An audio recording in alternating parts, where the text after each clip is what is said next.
नमस्कार, अटल मत न्यूज मध्ये आपले सहर्ष स्वागत आहे। पालकमंत्री संजय सिरसाट यांच्या हस्ते पायी दिंडीचा शुभारंभ।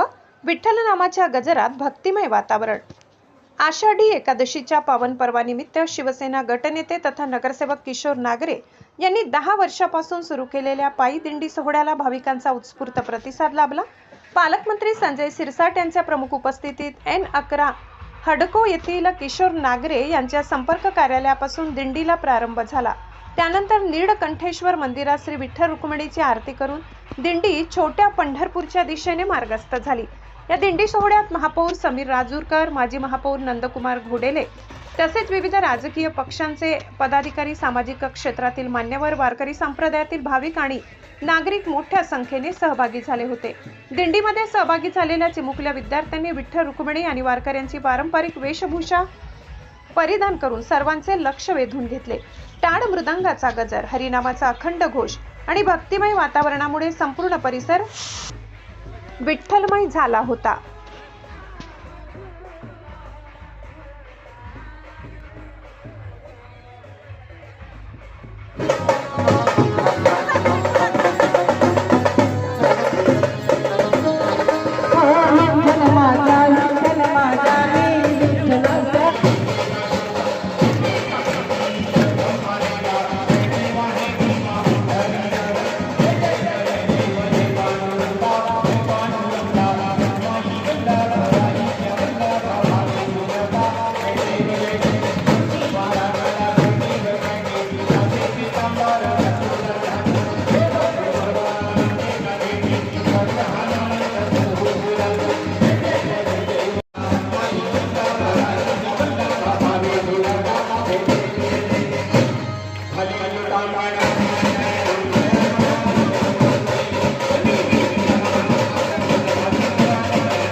आजचा कार्यक्रम प्रथमतः आजच्या या आषाढी एकादशी निमित्तानं खूप खूप शुभेच्छा देतो। आषाढी एकादशीचा हा उत्साह इतका मोठ्या प्रमाणात असतो की अनेक भाविक या उत्साहाची अनेक महिन्यापासून वाट बघत असतात। म्हणून मी प्रथमतः सर्वांना आपल्याला परत एकदा शुभेच्छा देईन। तसेच हे दिंडी महोत्सव सुरू करण्याचं आमचं 11वं वर्ष आहे। 11 वर्षापासून साधारणतः ही दिंडी सतत निघत असते। या दिंडीचं सुरुवात सकाळी साधारणतः 7:30 ते 8च्या दरम्यान होत असते। इथून दिंडी TV सेंटर मार्गे, लेबर कॉलनी, कलेक्टर ऑफिस मार्गे तसे जाऊन मिल कॉर्नर आणि छावणीला एक स्टॉप असतो। छावणीला तिथं पद्धतशीर एक व्यवस्थित पंगत सारखं आपण बसून पोटभर फराळ देत असतो। ती व्यवस्था झाल्यानंतर तिथून परत आपण कार्ड वाटप करतो आणि याच्यासाठी साधारणतः आपण 25 बसेसची व्यवस्था केलेली असते। ज्या नागरिकांना इथून चालणं सोपं नसेल वाटत तर त्यांनी 1-2 किलोमीटर चालल्यानंतर आपल्या पालखीसोबत 2 ते 3 बस, छोट्या गाड्या पण आपण ठेवलेल्या आहेत। रस्त्यामध्ये 3-4 ठिकाणी चहाची, दुधाची, पाण्याची व्यवस्था पण सर्व नागरिकांच्या वतीनं, भाविक भक्तांच्या वतीनं करण्यात आलेली आहे। तसेच याच्यानंतर इथून गेल्यानंतर AS क्लबच्या जवळ जो पेट्रोल पंप आहे त्या पेट्रोल पंपच्या तिथं महिला, माता भगिनी फुगड्या खेळणं असेल, सगळ्या दिंडीचा उत्साहाचा आनंद घेतात आणि मग तिथून परत डायरेक्ट छोट्या पंढरपूरला दर्शनाला जातात। ज्यांना शक्य होईल ते दर्शन करतात आणि बाकीच्या वयस्कर मंडळी आहे त्या कळसाचं दर्शन घेऊन व्यवस्थित वापस येतात। AS क्लबच्या बाजूला तिथे आपल्या 25 बसेस उभा असतात।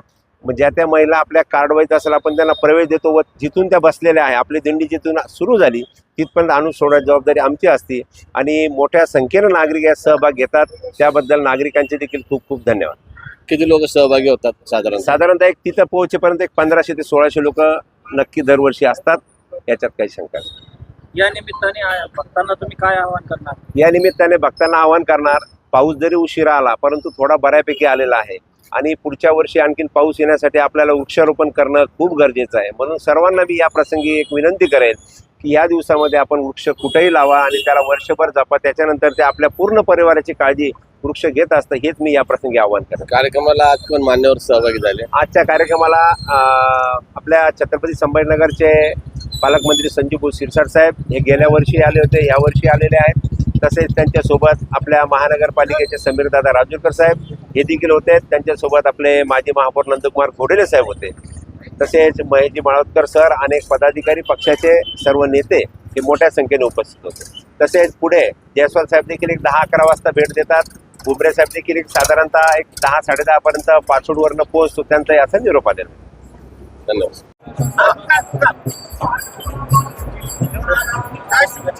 आज महाराष्ट्रामध्ये सर्वकडे पांडुरंगाच्या दर्शनासाठी सर्व भाविक आपल्या पूर्वी दिंड्या गेलेल्या आहेत, परंतु आजही दिंड्याच्या मार्फत जाऊन विठ्ठलाचं दर्शन घेत आहेत.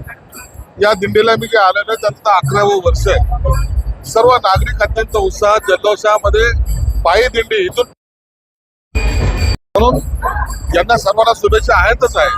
तसेच या शहरातील सर्व नागरिकांना माझ्या पालकमंत्री या नात्यानं, शिरसाट परिवाराच्या नात्यानं फार फार शुभेच्छा. विठ्ठलाच्या चरणी एवढीच प्रार्थना की कोणतंही संकट तुमच्यावर येऊ देऊ नकोस.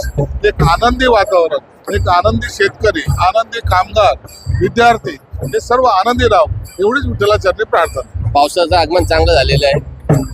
पावसाचं आणखी म्हणावं तसं आगमन नाही, परंतु आणखी पाऊस हवा आहे. शेतकरी आजही चिंतेत आहे. मला वाटतं आजच्या दिवसानंतर पावसाला खऱ्या अर्थानं सुरुवात येईल.